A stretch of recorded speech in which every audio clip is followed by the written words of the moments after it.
سیدہ عائشہ الصدیقہ رضی اللہ تعالی عنہا کی سیرت، عظمت اور شان کے حوالے سے ہے۔ 17 رمضان المبارک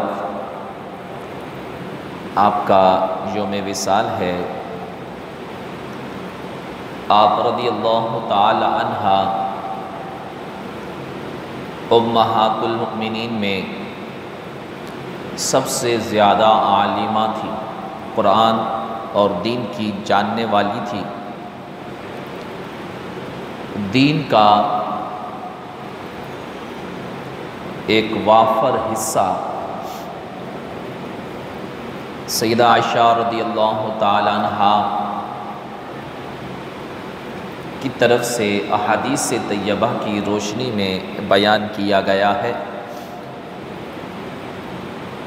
آپ فقیہ صحابہ کرام میں شمار ہوتی تھی اور کئی معاملات پر بڑے بڑے صحابہ کرام آپ سے دین کے مسائل اور رائے معلوم فرمایا کرتے تھے۔ 2200 کے قریب احادیث طیبہ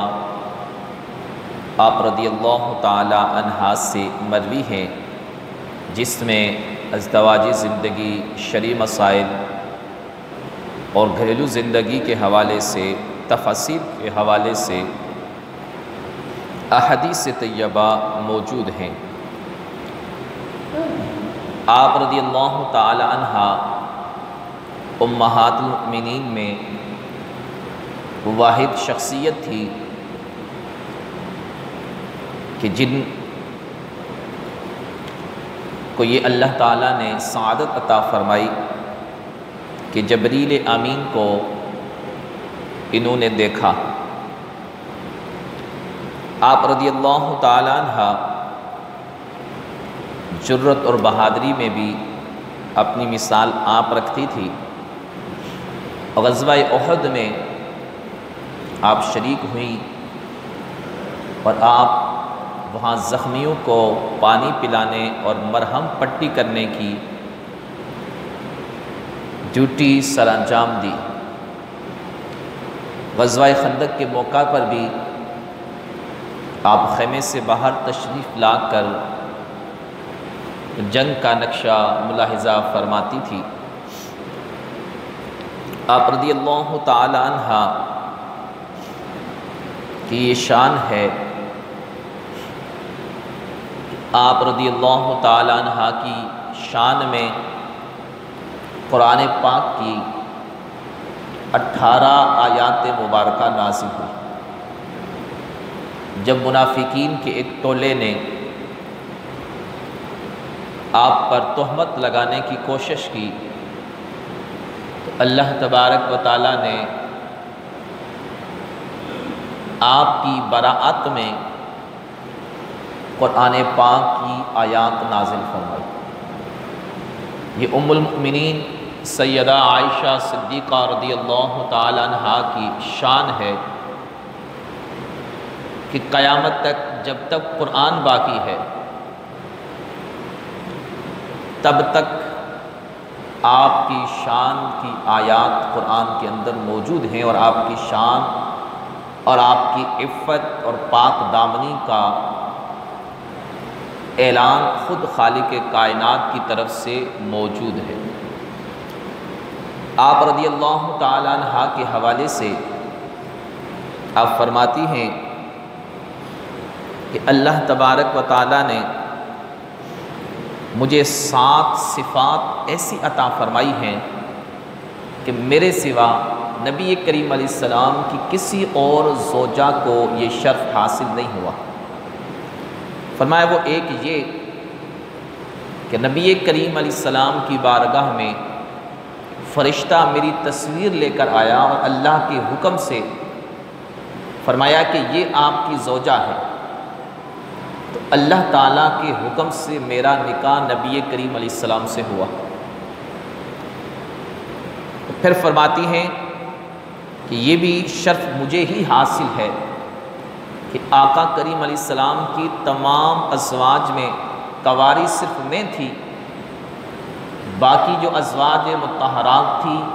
وہ پہلے سے شادی شدہ، طلاق یافتہ یا بیوہ تھی۔ آپ فرماتی ہیں کہ مجھے یہ بھی شرف حاصل ہے کہ تمام ازواج میں سے نبی کریم علیہ السلام مجھ سے زیادہ محبت فرماتے تھے، اور میں اس شخص کی بیٹی ہوں جو حضور کو سب سے زیادہ محبوب تھا، یعنی صدیق اکبر رضی اللہ تعالیٰ عنہ کی۔ پھر فرماتی ہیں کہ میری وجہ سے قرآن پاک میں ان امور پر احکام نازل ہوئے جن میں امت ہلاک ہو رہی تھی۔ اس میں حد قذف اور تیمم کے مسائل یہ سیدہ عائشہ رضی اللہ تعالیٰ عنہ کی برکات سے نازل ہوئے۔ فرماتی ہیں کہ میرے سوا کسی زوجہ نے حضرت جبریل امین کو نہیں دیکھا، اور فرماتی ہیں کہ مجھے یہ بھی اعزاز حاصل ہے کہ آقا کریم علیہ السلام جب اس دنیا سے پردہ فرماتے ہیں تو آقا کریم علیہ السلام میرے حجرے میں موجود تھے اور میری گود میں موجود تھے، اور نبی کریم علیہ السلام اور میرے اور فرشتے کے سوا وہاں کوئی تیسرا فرد موجود نہیں تھا۔ تو آج بھی جہاں آقا کریم علیہ السلام جلوہ گر ہیں، قیامت تک کے لیے یہ وہ جگہ ہے جو سیدہ عائشہ رضی اللہ تعالیٰ عنہا کا گھر تھا۔ تو یہ اعزاز آپ کو حاصل ہے۔ آپ رضی اللہ تعالیٰ عنہا کی شان کے حوالے سے حضور نے فرمایا کہ اے عائشہ،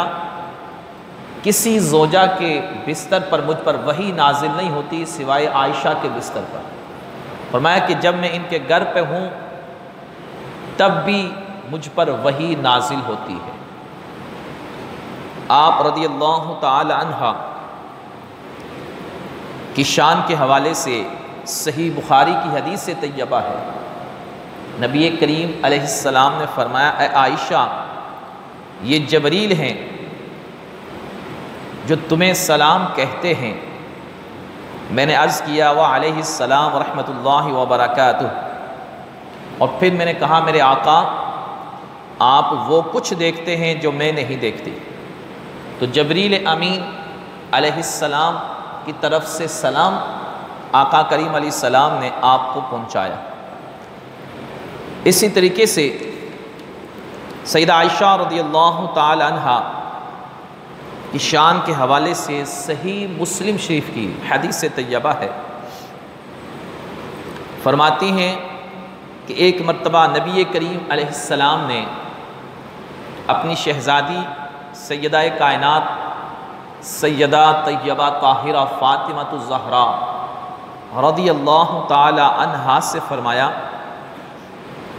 اے بیٹی، کیا تم اس سے محبت نہیں کرتی جن سے میں محبت کرتا ہوں؟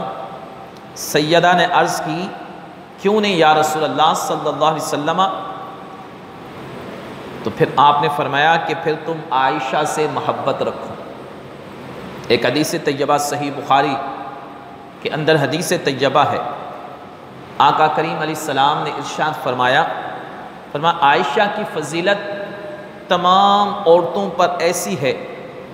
جیسے سرید کی فضیلت تمام کھانوں پر۔ سرید یہ وہ کھانا تھا جو آقا کریم علیہ السلام کو بڑا محبوب تھا۔ شوربے کے اندر روٹی کو بھگو کر نرم کر کے کھانا، یہ میرے محبوب علیہ السلام کی سب سے زیادہ مرغوب اور پسندیدہ غذا تھی۔ حضور علیہ السلام نے فرمایا جس طرح اس کھانے کی تمام کھانوں پر فضیلت ہے، فرمایا عائشہ آپ کی فضیلت تمام دنیا کی عورتوں پر اس طرح ہے۔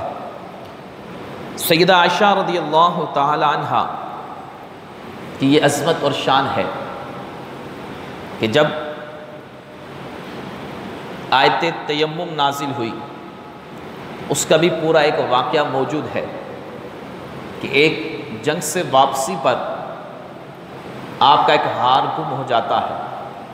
نماز کا وقت ہو رہا ہے، پانی کی قلت ہے، صحابہ اکرام اس ہار کو تلاش کر رہے، اور پھر جب نماز کا وقت ہو گیا، پانی میسر نہیں، تو اللہ تبارک و تعالیٰ نے وہاں آیت تیمم نازل فرمائی اور فرمایا اگر تمہارے پاس پانی میسر نہیں ہے تو پھر تم فتیمموا صعیدا طیبا، پاک مٹی سے تیمم کر لو اور اپنے چہرے اور اپنے ہاتھوں کا مسح کر لو۔ تو یہ عائشہ، سیدہ عائشہ رضی اللہ تعالیٰ عنہا کی برکت تھی کہ یہ آیت اور یہ حکم اس سبب سے نازل ہوا۔ اسی طریقے سے اذن من سیدہ عائشہ رضی اللہ تعالی عنہا امہات المؤمنین میں قرآن کی تفسیر کے حوالے سے بڑا نمایاں آپ کا کردار ہے، اور خصوصاً نبی مکرم صلی اللہ علیہ وآلہ وسلم کی جو عائلی زندگی ہے، گھریلو زندگی ہے، خاندانی زندگی ہے، اس کے حوالے سے آپ رضی اللہ تعالی عنہ سے ایک کثیر دین کا حصہ بیان ہوا ہے۔ آپ کے شاگردوں کی تعداد جن میں صحابہ اور تابعین شامل ہیں تقریباً 200 سے زائد ہے، جس میں کبار صحابہ کرام بھی کئی مسائل میں آپ سے دین کے مسائل کی رہنمائی حاصل کیا کرتے تھے۔ اذن من یہ بات ذہن میں رکھیے کہ ام المؤمنین سیدہ عائشہ رضی اللہ تعالی عنہا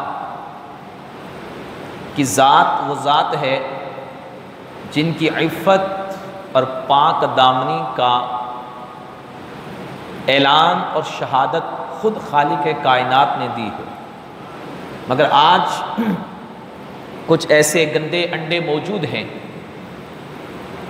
کہ جو سیدہ عائشہ رضی اللہ تعالی عنہا پر طعن و تشنیع کرتے ہیں، اور برملا ایسے گندے خون کی پیداوار لوگ